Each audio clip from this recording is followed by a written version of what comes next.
व नुसल्लिमु अला सय्यिदिना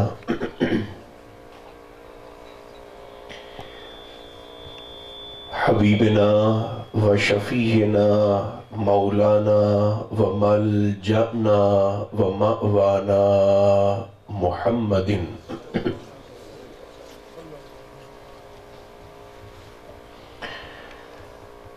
रसूलिहिन नबिय्यिल करीमिल अमीनिल मकीनिल हनीनिर रऊफिर रहीम व अला आलिहि त्तय्यबीन अत्ताहिरीन व अला सहबिही अजमईन अम्मा बअद फ़अऊज़ु बिल्लाहि मिनश शैतानिर रजीम बिस्मिल्लाहिर रहमानिर रहीम इन्नद्दीना इंदल्लाहिल इस्लाम सदक़ल्लाहु मौलानल अज़ीम। तबीयत इजाज़त दे तो सभी अहबाब पूरे खुलूस के साथ दरूद व सलाम की तिलावत फरमाइए। अस्सलातु वस्सलामु अलैका या रसूल अल्लाह, अस्सलातु वस्सलामु अलैका या हबीब अल्लाह, अस्सलातु वस्सलामु अलैका या रहमतल लिल आलमीन व अला आलिका व अस्हाबिका सय्यदी या शफीअल मुज़निबीन। अल्लाह तबारक व तआला जल्ल मजदुहुल अज़ीम की हम्द व सना हुजूर नबी मोहतरम रसूल मोहतशम रहमत आलम सल्लल्लाहु अलैहि व आलिहि व बारका वसल्लमा की ज़ात बेकस पनाह पर बेशुमार नजराना हाय दरूद व सलाम पेश करने के बाद मेरे इंतहाई काबिल इज्जत अहबाब अल्लाह करीम का शुक्र है जिसने हमारी गर्दनों में निस्बत मुस्तफ़ा का कलादा अता फरमाया। अल्लाह की अता करदा तौफीक से जिक्र रिसालत में आपका ये पुरखुलूस एहतिमाम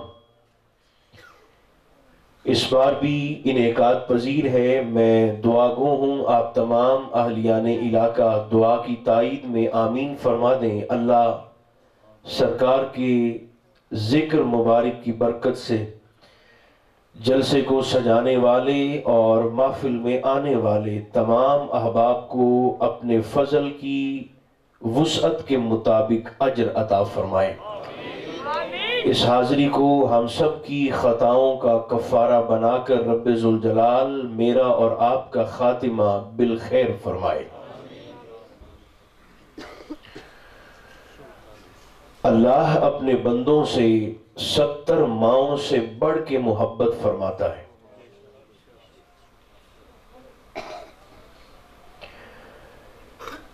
यानी 70 माओं का प्यार एक बच्चे से कम है, अल्लाह की मोहब्बत अपने बंदे से ज्यादा है।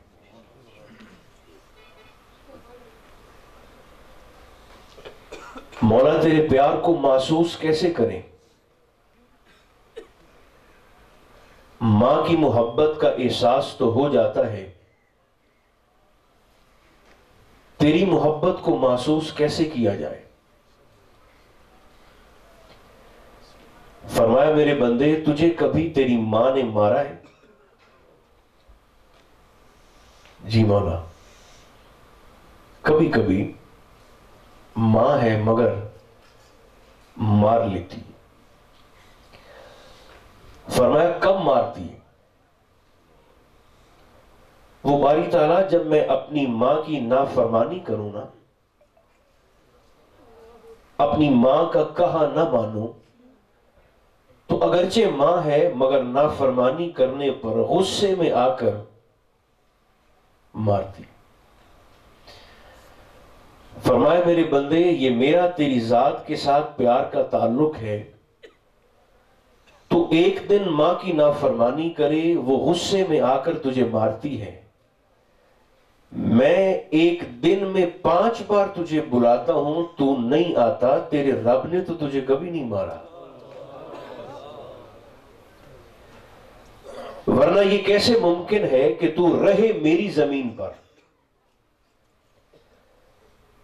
खाए मेरा दिया हुआ रिज्क, हवा मेरी में सांस ले और फिर मेरी ही नाफरमानी करके जमीन पे फिरता रहे। मेरे बंदे, तू सुन्नी बन गया है, तू शिया बन गया है, तू देवबंदी बन गया है, तू अहले हदीस और वहाबी बन गया है, तेरे रब ने तुझे ऐसा पैदा नहीं किया। मौला, तूने मुझे कैसे पैदा किया है?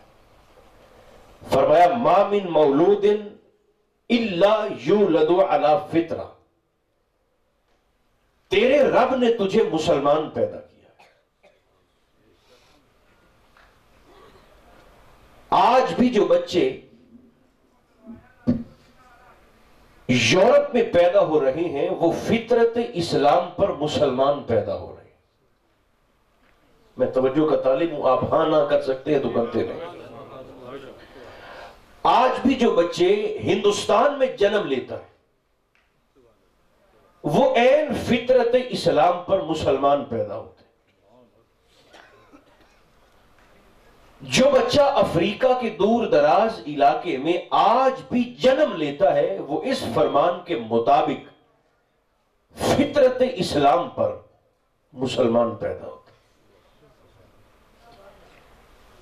है। जहन में सवाल ये आया कि मौला, तूने तो मुसलमान पैदा किया था, ये बड़ा होकर बेईमान कैसे हो गया? तूने तो फितरत इस्लाम पर मुसलमान पैदा किया था, ये बड़ा होकर अकायद में, नजरियात में मुतफर्रिक कैसे हो गया? उसका जवाब बड़ा सादा सा है। फरमाया, मैंने तो मुसलमान पैदा किया था, बड़े होकर इसने अकीदा वो इख्तियार कर लिया जो इसके वालिदैन का था। मैंने तो मुसलमान पैदा किया था, बड़े होकर इसने नजरिया वो अडॉप्ट कर लिया जो इसकी तरबियत करने वालों का था, जो इसकी परवरिश करने वालों का था। मैं एक अपनी तसल्ली के लिए मिसाल लेता हूं ताकि मेरे बोलने का मकसद पूरा हो, बात आप तक पहुंच जाए। बच्चा फितरत इस्लाम पर मुसलमान पैदा हुआ, आपसे सवाल करने लगा, मुसलमान पैदा हुआ, बड़े होकर हमने देखा पानी का लंगर पकाने लगा। क्यों? बोलो को हाँ करो या ना करो, क्यों? भाई वालिदैन पकाते थे। बच्चा फितरत इस्लाम पर मुसलमान पैदा हुआ, बड़े होकर हमने देखा कि मुहर्रमुल हराम में मातम करने लगा। क्यों? उसके वालिदैन करते थे। बच्चा फितरत इस्लाम पर मुसलमान पैदा हुआ, बड़े होकर हमने देखा कि 30-30, 40-40 दिन के तबलीगी चिल्लों पर जाने लगा। क्यों? भाई उसके वालिदैन करते थे। बच्चा फितरत इस्लाम पर मुसलमान पैदा हुआ, याद रखें जो बेदार मगजी के साथ सुन रहे हैं, हैरान होकर नहीं, पूरी तवज्जो के साथ, बड़े होकर यह कानून कुदरत है, अकीदा वो इख्तियार करता है जो उसके वालिदैन का हो, नजरिया वो इख्तियार करता है जो उसकी तरबियत करने वालों का हो। बच्चा मुसलमान पैदा होता है, बड़ा होकर एतकाद वो ले लेता है जो उसकी परवरिश करने वालों का हो। अगर ये बात अटल है, जो कि तय है, तो फिर आज के बाद ये न कहना कि अबू तालिब ने कलमा नहीं पढ़ा था।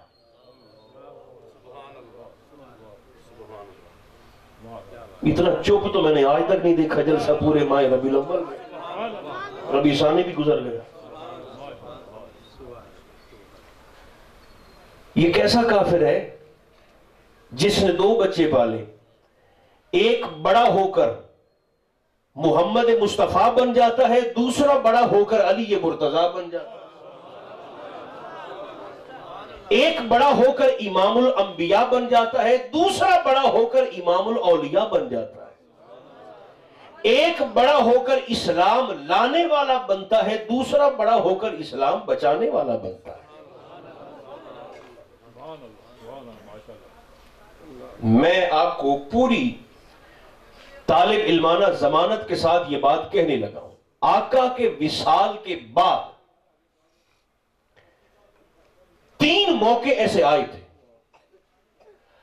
अगर जनाबे अली ये मुर्तजा और आपकी औलादे अतहार कुर्बानी न देते तो इस्लाम या तो जजीरा नुमा अरब तक महदूद हो जाता या खुदा न खास्ता इस्लाम का वजूद सिरे से मिट जाता।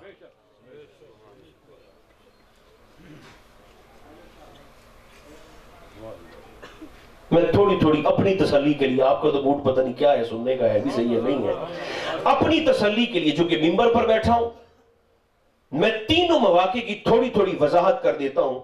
जो सीखने का सुनने का शौक लेकर तशरीफ लाए उन तक यह बात पहुंचाना बेहद जरूरी है। सबसे पहला मौका, फिर आता हूं अपने मजमून पर।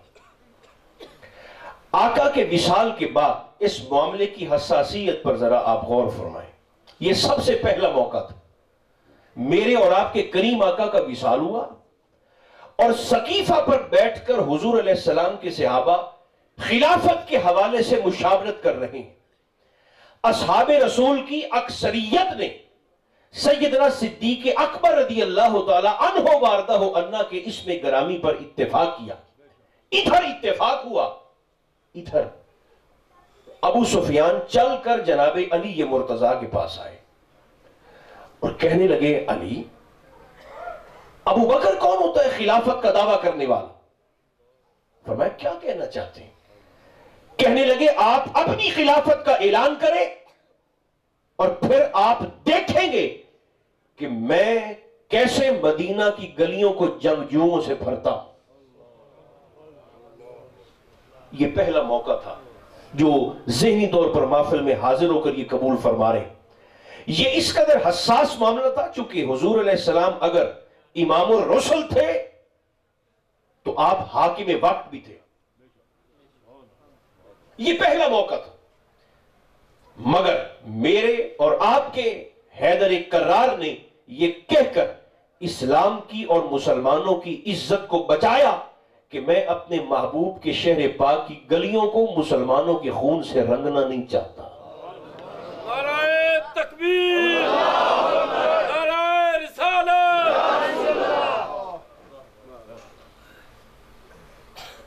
दूसरा मौका जो इससे भी ज्यादा शदीद था, मुस्तदरक लिल हाकिम के अंदर 13 हदीसों पर मुश्तमिल एक पूरा बाब है। कभी अल्लाह तौफीक दे और आप उस बाब का मुताला फरमाएं, आपके आंसू हैं कि थमने का नाम नहीं लेंगे। उनमें से सिर्फ एक हदीस पाक तस्वीर दिखाने के लिए, ये तस्वीर जरा देखिए कैसी है। अर्ज करता हूं, हुजूर के सहाबी हैं जिनका इसमें ग्रामी है होजर बिन अदी, उस बाब का नाम ही होजर बिन अदी है मुस्तदरक शरीफ के अंदर। जनाबे अली मुर्तजा की शहादत के बाद ये वो सहाबी रसूल हैं जिन्होंने शुरू में हुजूर का कलमा पढ़ा था। अवाइल दौर के सहाबा में इनका शुमार होता है, इमाम हाकिम फरमाते हैं। अब शहादत अली मुर्तजा के बाद क्या हुआ, एक एक मुहिब्बे अहले बैत को चुन चुन के कत्ल किया जा रहा है। जिस बच्चे का नाम अली होता है उसे पकड़कर सूली पर चढ़ा दिया जाता है। वो मेरे भाइयों, जख्मी सही मगर मेरी तारीख तो है, तकलीफ दे सही मगर मेरा माजी तो है, अजियतनाक सही मेरा गुजरा कल तो है, मैं अपने कल से मुंह तो नहीं मोड़ सकता। ये माहौल था और कैफियत ये बनी। सरकारे होजर बिन अदी जनाबे अली मुर्तजा के बड़े आशिक थे। इन्हें इनके साथियों समेत हदीस मुबारका ऐसे कतार में खड़ा किया गया, ऐसे हाथों में हथकड़ियां हैं, गले में तोक है, पैरों में बेड़ियां हैं, और इनसे कहा गया कि तुम्हारे बचने की सिर्फ एक ही सूरत है, अली को गाली दे दो, तुम्हारी जान तुम्हें बख्श दी जाए। अली पर सब करो, तुम्हारी जान तुम्हें बख्श दी जाए। इनके सामने इनकी कब्रों को खोदा गया। अब ये देख रहे हैं, इनके सामने जमीन पर इनके कफन बिछाए गए। जान बचानी है तो अली पर सब करो, तुम्हारी जान तुम्हें बख्श दी जाएगी। आपने मुस्कुराकर फरमाया, मैंने सारी जिंदगी अपने अली से इश्क किया है। फरमाया, तुम क्या समझते हो, ये बिछी हुई कफन देखकर, ये खुदी हुई कब्रें देखकर मैं दावाए मोहब्बत हैदर कर्रार से हट जाऊंगा? मारना है मार डालो, काटना है काट डालो, मगर मेरी एक वसीयत याद रखना, इसी हथकड़ी में, इसी बेड़ी में, इसी तोक में दफन करना। कयामत के दिन पुलसरात पर अपने कातिल का गिरेबान इसी हाल में पकड़ना चाहता। उन्होंने कहा फिर मरने के लिए तैयार हो? फिर मैं मार डालो। ऐसे कतार में खड़ा करके ना इन सारे के सारे मुहिब्बान हैदर कर्रार के सर ऐसे काट दिए। अच्छा, उसकी हिकमतें देखें। शहादत के बाद दफन भी शाम के उस इलाके में किया गया जो इलाका सरकार फारूक आजम के दौर में फतह भी इस्लाम के लिए होजर बिन अदी ने खुद किया था। तदफीन कर दी गई।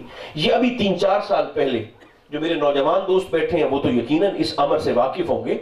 अभी आप खिताब के बाद यूट्यूब पर खोलकर लिखे ना सर्च बार में होजर बिन अदी, ये अभी 3-3.5-4 साल पहले, या इससे कुछ ज्यादा या इससे कुछ कम, शाम के खवारिज ने, दाइश ने, ISIS ने, जो पक्की कब्रों के मज़ारात के दरबारों के मुखालिफ हैं, उन्होंने कबूर को खोदा। जिन कब्रों को खोदा गया उनमें सरकार होजर बिन अदी की कब्र शरीफ भी थी। मुकद्दस अजसाद को निकाला, बाहर किया और बाकायदा वीडियो बनाकर यूट्यूब पर अपलोड की गई, जो आज तक मौजूद है। सरकार होजर बिन अदी की वीडियो भी बनाकर यूट्यूब पर चढ़ाई गई।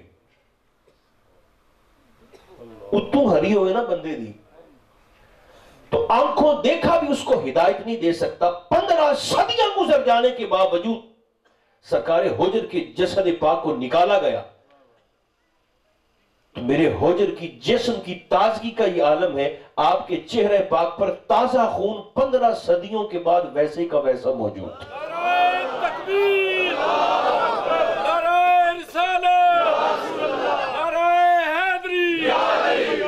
ये दूसरी तस्वीर थी मेरे भाइयों, ये कैफियत थी, ये माहौल था। इस हालत में कौन सामने आया? मेरे और आपके अली की पग का साईं इमाम हसन मुज्तबा। बुखारी शरीफ में सरकार का फरमान मौजूद है। मेरे और आपके करीम ने फरमाया था, ये मेरा बेटा हसन उम्मत के 2 गिरोहों में उस वक्त सुलह करवाएगा जब बहुत सारा खून बह चुका होगा। इमाम हसन मुज्तबा ने खिलाफत इस शर्त पर कुर्बान की कि खुदारा मेरे नाना की उम्मत से फसाद का खात्मा किया जाए। कुर्बानी दी खिलाफत की और इस्लाम को और मुसलमानों की इज्जत को बचा लिया।